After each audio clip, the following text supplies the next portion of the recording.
Hi,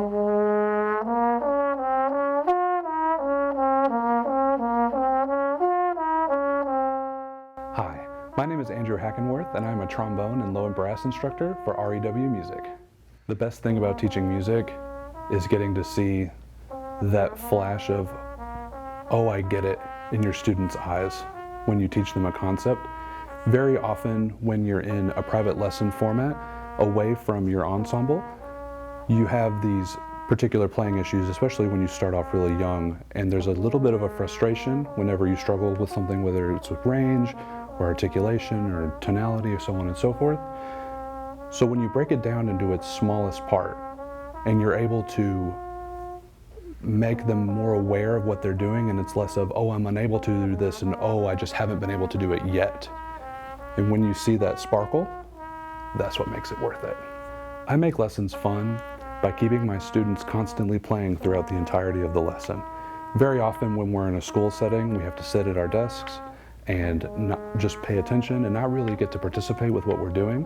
But in lessons, the most important thing is to be able to take the concepts that we've learned about in school and then actually put them onto the instrument and make sure that we have that cognitive association between being able to think about the thing that you want to do and putting it onto the instrument. And before they know it, the 30 minutes are already up and they're already ready to want to come back for the next lesson next week.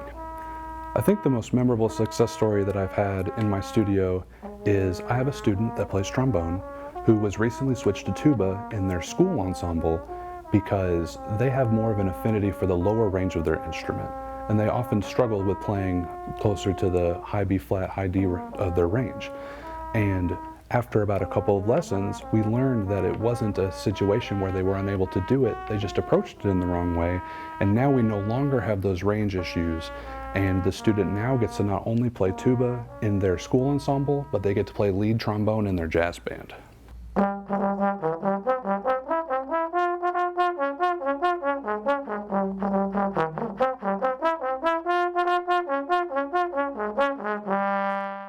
My advice for preparing the state music for this upcoming audition would be to not only focus on making sure that we play the correct notes and rhythms, that's level 1,